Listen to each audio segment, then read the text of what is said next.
इस शॉर्टकट में जितना टॉपिक आपके बीपीएससी में दिया गया है, पॉलिटी से, हिस्ट्री से और ज्योग्राफी से, वो सारा टॉपिक पूरा करवाया जाएगा। सबसे पहले आपको पॉलिटी पढ़ाया जाएगा। पॉलिटी में आपको पढ़ाया जाएगा संविधान का निर्माण कैसे हुआ। तो हम लोग जानते हैं इस प्रकार से कि सबसे पहले कोई भी कानून बना या कोई भी आंदोलन होता है तो उसका कहीं ना कहीं कुछ ना कुछ इसका बैकग्राउंड होता है। ऐसा नहीं है कि जो अंग्रेज़ आया और हमारे ऊपर कानून बनाना शुरू कर दिया है, ऐसा नहीं है। हम लोगों के ऊपर, हम लोग जो हैं सिर्फ अंग्रेज़ी गुलाम नहीं रहे। हम लोगों के ऊपर दो तरह से शासन किया गया। एक हम लोगों के ऊपर शासन किया पहले कंपनी, और उसके बाद हम लोगों के ऊपर शासन किया कौन? ब्रिटिश की महारानी। कैसे है तो आप लोग को पता होगा 1600 ईस्वी में ईस्ट इंडिया कंपनी आई थी। यह कंपनी के रूप में आई थी इंडिया में सिर्फ और सिर्फ किसके लिए? व्यापार करने के लिए। इसका मुख्य मोटो क्या था? व्यापार करना। इसका और कोई भी इशू नहीं था या कोई भी इसका अपना जो है इंटरनल नहीं था कि हमें देश पे भारत को राज करना, ये कुछ भी नहीं था इसका बस एक ही मकसद था कि हमें भारत से व्यापार करना। रीज़न क्या था? पूरा विश्व में, वर्तमान में भी और पास्ट में भी, पूरा विश्व में भारत जो है वो मसालों के लिए विख्यात है। और यूरोप में, खासकर यूरोपियन कंट्री, शुरू से लेकर अभी तक गाय का मांस और सूअर का मांस और अन्य प्रकार के मांस वो लोग खाने में अधिक चॉइस रखते हैं, पसंद है उन लोगों का। तो उसके लिए क्या है, उस मीट को बनाने के लिए उन लोग क्या चाहिए? मसाला चाहिए। और पूरा दुनिया में भारत शुरू से लेकर अभी तक मसाला के लिए विश्वविख्यात है।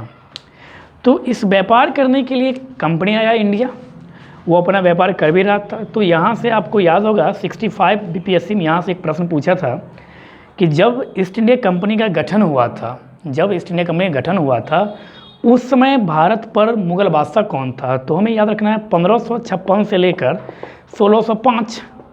यह टेन्योर किसका था? मुग़ल बादशाह। तो यह टेन्योर था मुग़ल बादशाह अकबर का। तो हमसे प्रश्न क्या पूछा था वो कि ईस्ट इंडिया कंपनी का जब गठन हुआ था उस समय इंडिया में मुग़ल बादशाह कौन था? तो मेरा राइट आंसर क्या होगा यहाँ पर? अकबर।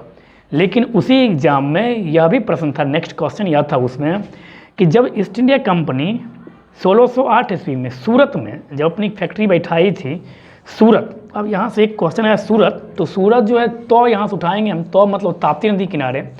सूरत जो है वो किस नदी के तट पे स्थित है? तो वह है ताप्ती नदी के तट पे सूरत स्थित है। सूरत से एक और हम लेकर चलेंगे काकरापारा परियोजना, काकरापारा एटॉमिक रिसर्च सेंटर जिसको हम बोलते हैं हम। काकरापारा एटॉमिक रिसर्च सेंटर कहाँ है? सूरत। सूरत मतलब क्या है? गुजरात। और सूरत किस नदी किनारे स्थित है? तो सूरत है आपको ताप्ती नदी के किनारे स्थित, इसी गुजरात में। यदि आपसे अब यहाँ से है गुजरात, तो गुजरात में एक है नल सरोवर राष्ट्रीय अभ्यारण्य, उसके बाद वंशधार राष्ट्रीय अभ्यारण्य, गिर राष्ट्रीय उद्यान। यह टोटल चीज़ जो है वह है गुजरात में। गुजरात मतलब क्या है? यहाँ सूरत से हम अभी चल रहे हैं। गुजरात मतलब क्या? गुजरात और महाराष्ट्र दोनों राज्य का स्थापना हुआ था 1 मई 1960 ईस्वी को। और आप सबको पता होगा 1 मई को ही पूरा विश्व में विश्व श्रमिक दिवस मनाया जाता है। मतलब क्या? World labour day. अब यहाँ से फिर एक प्रश्न बना, लेबर मतलब क्या? वर्ल्ड लेबर का मतलब यह हुआ ILO। क्या ILO? आई मतलब इंटरनेशनल, एल मतलब लेबर और मतलब ऑर्गेनाइजेशन, इंटरनेशनल लेबर ऑर्गेनाइजेशन, जिसकी स्थापना हुई थी 1990 मतलब क्या 1919 में। और यह संगठन जो है, यह संगठन पूरा विश्व में मजदूरों के लिए काम करने वाला एक इंटरनेशनल ऑर्गेनाइजेशन है, जिसका काम क्या है कि मजदूरों की देखरेख करना, मजदूरों का सुरक्षा करना। किसके लेवल पर? वैश्विक लेवल पर, ना कि इंडिया लेवल पर। तो 1 मई 1960 ईस्वी को गुजरात और महाराष्ट्र क्या हुआ था? अलग हुआ था। अब फिर यहाँ से क्वेश्चन बनेगा ज्योग्राफी पॉइंट ऑफ व्यू से। गुजरात भारत में सबसे लंबा तटीय राज्य जब भी पूछे आपसे, तो तटीय राज्य सबसे लंबा तट किसका है? तो वह है आपको गुजरात का। भारत का सबसे लंबा तटीय राज्य कहाँ? गुजरात। और जब आपसे पूछे, यदि आप ज्योग्राफी पॉइंट ऑफ व्यू से जब आप पढ़िएगा तो आपको पता होगा अक्षांश, लॉन्गिट्यूड और लैटिट्यूड, मतलब क्या? अक्षांश और देशांतर। तो आपको पता होगा कि भारत का जो विस्तार है वो पश्चिम से पूर्व की ओर, तो पश्चिमोत्तर पश्चिम में हो गया आपको गुजरात। और भारत का सबसे पूर्व में कौन है? अरुणाचल प्रदेश, जिसको सूर्य उदय मतलब क्या? इंडिया में सबसे पहले सूर्योदय कहाँ होता है? तो अरुणाचल प्रदेश में। जबकि पूरा वर्ल्ड में सूर्योदय सबसे पहले कहाँ होता है? तो वो होता है कहाँ? जापान में। अब रीज़न क्या है हमें वो समझना है। गुजरात जो है 68.7 मतलब क्या 68.7 डिग्री पश्चिम से लेकर 97.25 डिग्री। क्या? तो भारत का जो है अक्षांशीय विस्तार, जब आपसे पूछे पश्चिम से उत्तर तो आपको यह बताना है, जब आपसे पूछे भारत का उत्तर दक्षिण अक्षांशीय विस्तार तो मेरा राइट आंसर होगा 8.7 से लेकर 37.25। यह हुआ क्या? भारत का अक्षांशीय विस्तार। तो हमें यह देखना था हम यहाँ से कहाँ चल रहे हैं, यह सारा क्वेश्चन। यह इतना प्रश्न आपको बना है सिर्फ एक सूरत से और गुजरात। दूसरी बात, गुजरात में टोटल 26 लोकसभा सीट है और 26 लोकसभा सीट 2014 में जब वो लोकसभा चुनाव हुआ था तो 26 के 26 सीट कौन सी पार्टी जीती थी? तो बीजेपी। अब यहाँ से फिर एक प्रश्न बना आपका कि जो गुजरात में कुल लोकसभा सदस्यों की संख्या कितनी है? तो मेरा राइट आंसर होगा यहाँ पर 26। अब इस 26 से भी अब हम प्रश्न बनाएंगे तो वो बन जाएगा। अब देखिए यहाँ से कैसे प्रश्न बनेगा, इस 26 से लीजिए अब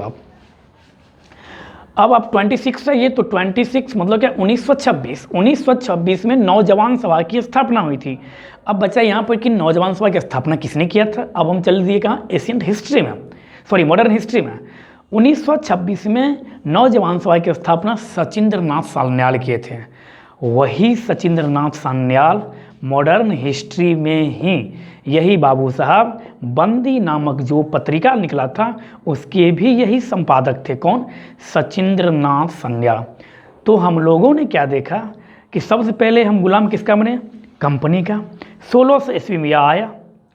1757 एक दिनांक आता है 23 जून 1757 को।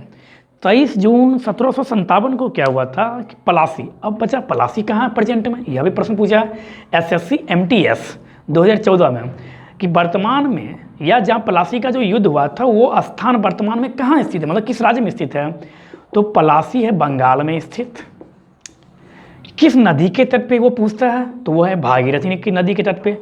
अब आइए बंगाल से फिर प्रश्न बनेगा। अब देखिए बंगाल से क्या सब प्रश्न बन सकता है हमारे एग्जाम में। सबसे पहली बात 2001 की जनगणना हमें याद रखना है। 2001 की जनगणना के अनुसार इंडिया में सबसे अधिक जनघनत्व वाला स्टेट कौन था? बंगाल। लेकिन नियरेस्ट डाटा है 2011 क्योंकि 2021 का जनगणना शुरू था। लेकिन हमारे गृह मंत्री, क्योंकि जनगणना जो है वो आता है संघ सूची का विषय और वो किसका काम है? तो गृह मंत्रालय का। तो हमारे होम मिनिस्टर हैं अभी कौन? अमित शाह जी। अब यहाँ से फिर एक प्रश्न है कि अमित शाह जी का कॉन्स्टिट्यूशनल सीट कहाँ से है, मतलब क्या उनका संसदीय क्षेत्र कहाँ से है? तो उनका संसदीय क्षेत्र है गांधीनगर। गांधीनगर मतलब क्या? गुजरात। अब फिर यहाँ से गुजरात, इस गुजरात से हमें फिर प्रश्न जोड़ना है। क्या जोड़ना? सो देखिए गुजरात मतलब पटेल बाबू। पटेल बाबू मतलब क्या? सरदार वल्लभ भाई पटेल। पटेल का मतलब क्या उसको देखिए।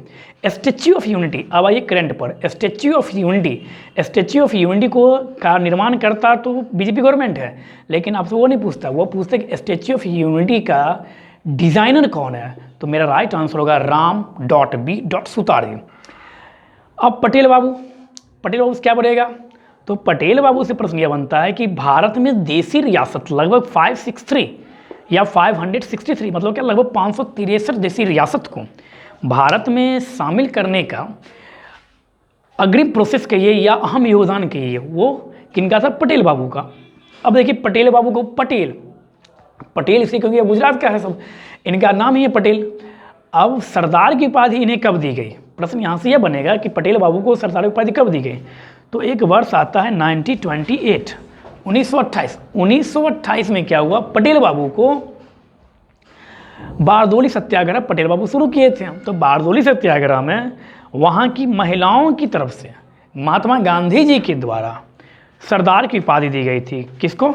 पटेल बाबू को। और पटेल बाबू को ही भारत में बिस्मार्क बोला जाता है। और पटेल बाबू को भारत का बिस्मार्क बोला जाता है। क्यों? क्योंकि इनका बुद्धि बहुत ही थी। तब दूसरी बात, सरदार वल्लभ भाई पटेल ही पहले हमारे गृह मंत्री भी थे। तीसरी बात, अब हम कहाँ थे? गांधीनगर, अमित शाह जी के द्वारा। अब आइए फिर गुजरात में। तो हम लोग क्या देखेंगे? आपको सबसे पहले पढ़ाया जाएगा संसदीय, मतलब क्या हमारे भारत के संसद संविधान का निर्माण कैसे हुआ। दूसरा टॉपिक होगा आपका नागरिकता, सिटीजनशिप क्या है। तीसरा फंडामेंटल राइट बताया जाएगा आपको। चौथा बताया जाएगा आपको DPSP, directive principles of state policy. Number 5 the union का मतलब होता है संघ, जो संविधान के इंडियन कॉन्स्टिट्यूशन के भाग नंबर 5 आर्टिकल नंबर 52 to 151 में जिसका चर्चा किया गया। सबसे अहम यदि आपको कॉन्स्टिट्यूशन पढ़ना है तो आप दो चीज़ पढ़ लीजिए, आपके एग्जाम में संभवतः यहीं से सबसे अधिक क्वेश्चन हिट किया जाता है। सबसे first part 3 as a fundamental right, number 2 part 5 में क्या है, द यूनियन का मतलब क्या, 52 to 151। अब इसमें क्या है, आपको जितनी भी केंद्र सरकार का अंग है, चाहे वो राष्ट्रपति हो, प्रधानमंत्री हो, महान्यायवादी हो, कैग हो, इन सभी का चर्चा आपके, या सुप्रीम कोर्ट भी, आप सुप्रीम कोर्ट भी ले सकते हैं क्योंकि सुप्रीम कोर्ट बोले तो 124 आर्टिकल, इन सभी बातों का चर्चा भाग 5 में किया गया। भाग 6 में है राज्य। अब आइए भाग 7 जब भी पूछे तो भाग 7 में क्या दिया गया है, केंद्र राज्यों के बीच संबंध, दोनों के संबंध के बीच का जो बंटवारा है वो दिया गया है भाग 7 में। भाग 8 फिर आइए केंद्र राज्य के बीच संबंध। भाग 9 को दो भागों में डिवाइड किया गया। भाग 9 में पंचायत, भाग 9 के क में नगर पालिका, जो 73 अमेंडमेंट 1993, 74 अमेंडमेंट 1993 को इंडियन कॉन्स्टिट्यूशन में शामिल किया गया पंचायत को। इसी तरह से हम लोग भाग 11, भाग 14, भाग 15, भाग 18 और भाग 20 हम लोग कॉन्स्टिट्यूशन में पढ़ेंगे। इसके बाद इसी के अंतर्गत आपको अनुसूची भी बताया जाएगा। हाँ, आपको झाजी स्टडी IQ पे आपको एक बेहतर चीज़ यह देने का प्रयास किया जाएगा कि आपको एक ही साथ टोटल चीज़ कोऑर्डिनेट करके पढ़ाया जाएगा। ऐसा नहीं कि सिर्फ पॉलिटी पढ़ाएंगे हम तो सिर्फ पॉलिटी ही पढ़ाएंगे, आपको पॉलिटी के साथ साथ हिस्ट्री, ज्योग्राफी, यदि वहाँ पर कहीं यदि बायोलॉजी से क्वेश्चन बनेगा तो आपको वो भी वहाँ पर ही बता दिया जाएगा। यदि केमिस्ट्री से बनेगा तो केमिस्ट्री बता दिया जाएगा। यदि मिसलेनियस स्पोर्ट्स से यदि कोई बनेगा क्वेश्चन तो आपको वहाँ पर वही बता दिया जाएगा। हाँ, इस ऐप पे या इस YouTube चैनल पर पढ़ने के दरमियान आपको एक काम करना पड़ेगा, आपको अपने पास कॉपी और कलम लेकर बैठना पड़ेगा। धन्यवाद।